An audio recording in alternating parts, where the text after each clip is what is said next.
other places out.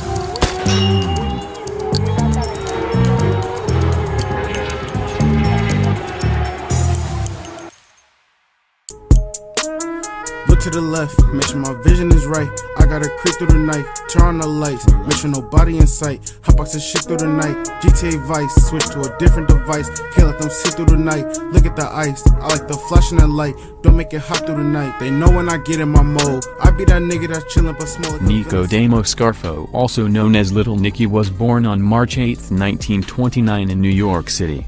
Nicky Scarfo had been a made member of the Philadelphia crime family since 1954. He was brought into the family by then-boss Joe Ida.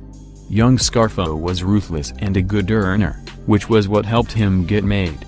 The problem was that he rubbed many of his superiors the wrong way. He was viewed as reckless and disrespectful of mafia traditions. In 1963, he was convicted of manslaughter after stabbing a man to death in the middle of a bar fight. Scarfo would only serve a year before returning to the streets. At this time, Angelo the Gentle Don Bruno was now in charge of the family. Bruno did not care for Scarfo's cowboy style and sent him away to Atlantic City, which was essentially a banishment. Atlantic City had not yet legalized gambling when Scarfo was sent there, so the rackets were fairly slim. When it was legalized in 1976, Scarfo found himself sitting on a gold mine. Young entrepreneurs like Donald Trump immediately began building casinos in the city. Scarfo was the most feared gangster in the city and used his reputation to extort Trump and all the other developers.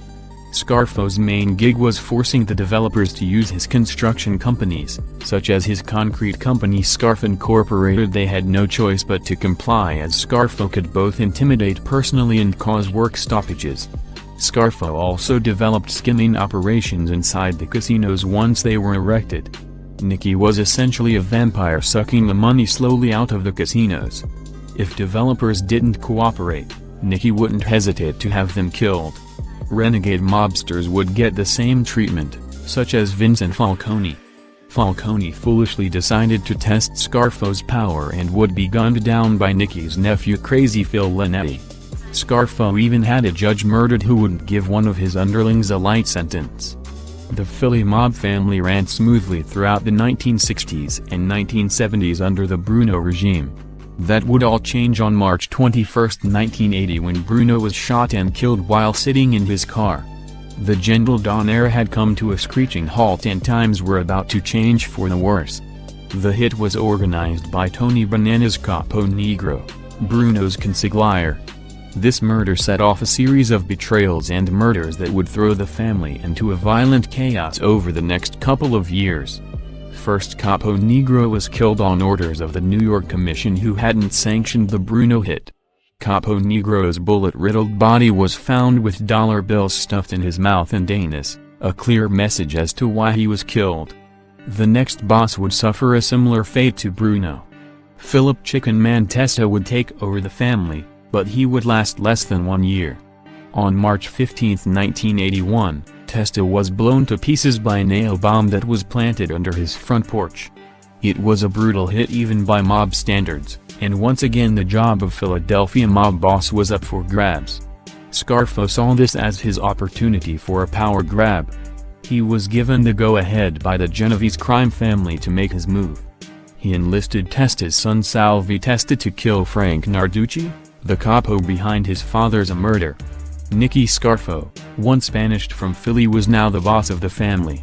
Salvi Testa and his nephew Philip Crazy Phil Lanetti would become two of his top lieutenants. The Scarfo crew had one faction left that was resisting their takeover, the Ricobene crew. Harry Ricobene and Scarfo had known each other for over 30 years but never liked each other. Harry saw Scarfo for what he was, a bloodthirsty psychopath. Over the next 2 years, at least 10 shootings took place, with Ricobene losing 3 men and Scarfo winning the war. After Ricobene went to prison in 1984, Scarfo could finally relax in his position as the undisputed boss. The problem was that Nicky Scarfo did not know how to relax.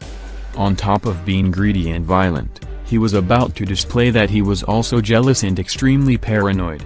The level of treachery in the Philly mob, which had always been high, was about to be kicked up a few notches. Instead of prospering, Scarfo and his regime spent most of their time thinking of who they were going to kill next. Sometimes the reasons for the hits were fairly legitimate, such as the murder of mobster John Calabrese, who refused to pay the family street tax. More and more often, however, Scarfo began to turn his suspicion and venom on his own men. Pasquale Pat the Cat Spirito was one of the first members of Nicky's crew that Scarfo decided had to be killed. His crime was not getting the job done after Scarfo ordered him to kill Harry Riccobin's brother. Pat the Cat was a made man but was in way over his head. Like Angelo Bruno, he was gunned down while sitting in his car. Scarfo had one of his top killers, Nick the Crow Carimondi, do the job. The next killing of a crew member would literally send shivers down the spines of Scarfo's underlings. Little Nicky had become obsessed and angry about the amount of attention and respect other gangsters were showing to Salvi Testa. Infuriating Scarfo, Salvi had been given the moniker the Crown Prince of the Philadelphia Mob. Testa had been a loyal crew member, but it didn't matter to Nicky Scarfo. Salvi had killed many men on Scarfo's orders, and was as cunning as anyone in the Philly mob. Carimondi and Leonetti both were close friends of his and were hoping Scarfo would change his mind, but they weren't about to say no to Nicky. In the end, Scarfo ordered Salvi's best friend Joe Pungatore to set him up, which he did. Salvi's hog-tied and bullet-filled corpse was found in September 1984. After the Testa murder, fear spread like wildfire through the Philly mob. Everyone involved knew that they could easily be the next on the chopping block. When his underboss Chucky Merlino started drinking uncontrollably, Scarfo demoted him and promoted his nephew Philip Leonetti to underboss. Even Leonetti was scared of his uncle, but for now was still in the fold. With all the fear and resentment, it was just a matter of time before the Scarfo crew imploded. The first member of the Scarfo crew to turn government witness was Tommy Del Giorno. Tommy had been a captain in Scarfo's crew but was demoted and knew that he was on shaky ground at best. He had committed several murders for Scarfo, but knew in the end his loyalty meant nothing. Del Giorno was soon joined by Nick the Crow Carimondi and Gino Milano. In 1988, Scarfo and his crew were charged with 10 counts of murder and racketeering. The wheels were falling off the Scarfo mob quick, and most of the mobsters were wise enough to jump off the sinking ship while they still could. Scarfo's power was diminishing as all of his shooters were leaving town or ratting. The final nail in the Scarfo crew coffin was the defection of Nicky's nephew and underboss Crazy Phil Leonetti. The hardened mob hitman genuinely feared his uncle and knew Scarfo would have him killed in prison. Leonetti at the time was the highest-ranking mobster to ever turn witness, and his cooperation would close the door on the Scarfo reign once and for all. Crazy Phil's testimony helped to put more than 40 mobsters behind bars. Scarfo was convicted of 9 murders and a slew of other charges. In a sentence similar to Sammy Gravino's, Leonetti only served 5 years despite his involvement in 10 murders. He took off into the Federal Witness Protection Program. Leonetti went on to do some high-profile interviews years later. In 1996, he sat down for a 30-minute ABC primetime interview. It was one of the most revealing Mafia interviews ever. He discussed the killings of his friends Vincent Falcone and Salvi Testa. He came off as a guy who was just a loyal soldier doing what his uncle wanted, something that many of his former associates took exception with. Little Nicky would be shipped off to a federal prison in Atlanta, Georgia. He quickly began losing control over the Philly mob. He was not a boss like Carmen Persico, who was still able to maintain power and pull strings from behind bars.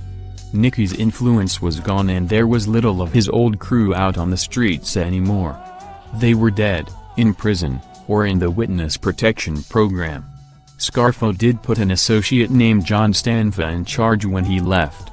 They even cleared the promotion with the bosses in New York who approved. Stanfa was an old-timer who was originally from Sicily. The streets of Philly had changed though. There was a group of young up-and-coming mobsters known as the Young Turks ready to take on Stanfa. The leader of the Young Turks was an ambitious 30-year-old Joey Merlino, aka Skinny Joey.